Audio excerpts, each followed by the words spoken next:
मुरझाए फूल दोबारा नहीं खिलते। जिंदगी दोबारा नहीं मिलती, मिलने को तो मिल जाते हैं हजारों लोग दोबारा दुनिया में, मगर हजारों गलतियां माफ करने वाले माँ बाप नहीं मिलते। ये कहानी है एक नौजवान लड़के की जो गुस्से में अपने घर से निकल आया है और बड़बड़ा रहा है। छुपा कर रखते हैं सारे पैसे। एक मोटर बाइक ही तो मांगी थी मैंने, कोई खजाना तो नहीं मांग लिया। ठीक है कोई बात नहीं, अगर वो मुझे बाइक नहीं दिलाना चाहते तो मैं भी तब तक घर नहीं जाऊंगा जब तक कि मैं नई मोटर बाइक नहीं खरीद लेता। लड़का ये गुस्से में बड़बड़ाते हुए जा रहा, तभी उसके पैरों में कुछ चुभा।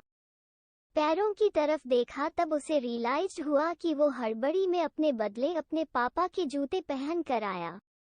पैरों में क्या चुभ रहा है ये देखने उसने जूते चेक किए तो उसने पाया कि जूते में से एक छोटी सी कील उभर आई है जो बार बार उसे चुभकर घाव बनाने की कोशिश कर रही है। गुस्से में वो फिर बड़बड़ाया, मैं ठीक ही सोचता हूँ, मेरे पिता सच में बहुत कंजूस है। देखो कितने पुराने और क्या घटिया क्वालिटी जूते इस्तेमाल करते हैं। पता नहीं सारा पैसा छाती पर लेकर जाएंगे क्या। लड़का अपने गुस्से और बबौखलाहट में आगे बढ़ता रहा। थोड़ी दूर जाकर एक बगीचे तक पहुंचा, वहां पर बेंच पर बैठ गया।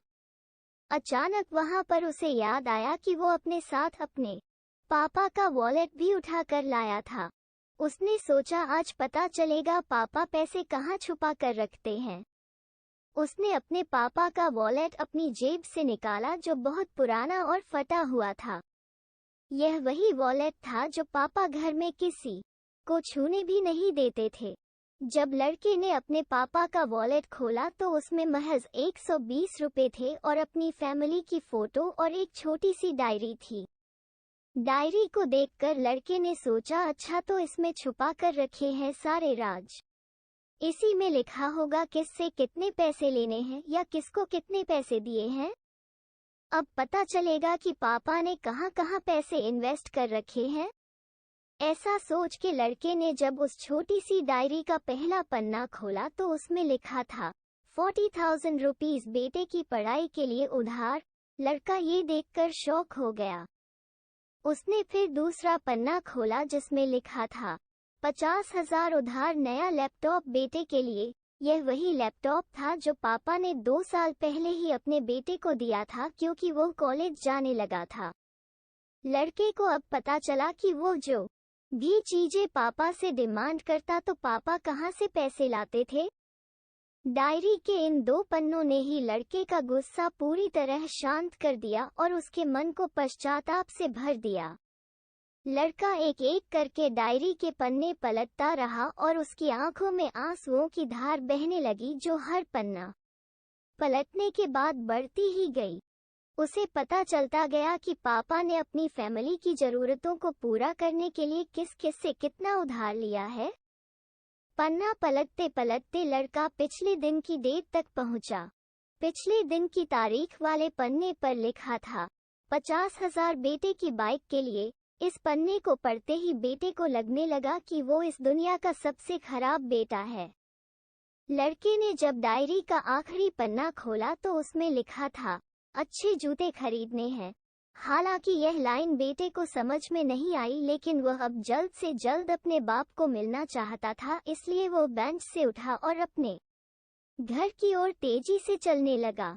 बगीचे के थोड़ा आगे रास्ते में पानी गिरा हुआ था जिस पर चलने के बाद लड़के को अपने पैरों में ठंडक महसूस हुई। उसने अपने पैरों से जूते उतार कर देखे तो दोनों जूते नीचे तल से फटे हुए थे जिनसे पानी रिसकर पैरों तक आ रहा था। जूते में निकली कील भी लड़के के पैर में जख्म बनाने में कामयाब हो गई थी।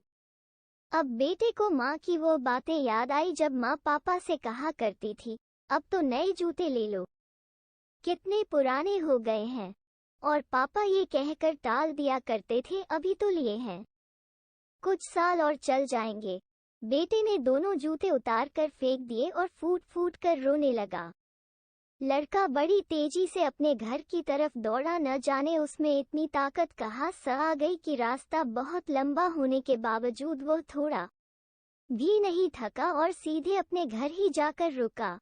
घर जाकर उसे पता चला कि पापा घर नहीं है, मगर उसे पता था कि पापा कहाँ मिलेंगे। वह तुरंत नजदीक के बाइक डीलर के शोरूम पर गया, जहाँ पर उसका बाप उसके लिए नई गाड़ी खरीद रहा था। लड़का दौड़कर अपने बाप के गले से लग गया और फुट फुट कर रोने लगा। जब पिता ने लड़के से पूछा कि क्या हुआ, तो लड़के ने अपने पिता से माफी मांगी और कहा कि मुझे बाइक नहीं चाहिए, इन पैसों से आप अपने लिए नए जूते खरीद लीजिए और आगे से मैं कोई भी चीज खुद के कमाए पैसे से ही लूंगा। मैं बड़ी मेहनत करूंगा और आपका कर्जा भी चुका दूंगा। ये सब सुनकर पिता की आंखों में भी आंसू आ गए खुशी के। दोस्तों, बड़े खुशनसीब होते हैं वो लोग जिनके माँ बाप होते हैं, लेकिन अक्सर हम माँ बाप की मजबूरियाँ नहीं समझा करते। आशा करता हूँ ये कहानी जानने के बाद आप लोग माँ बाप द्वारा इनकार की गई बातों की गहराई को समझने की कोशिश करोगे।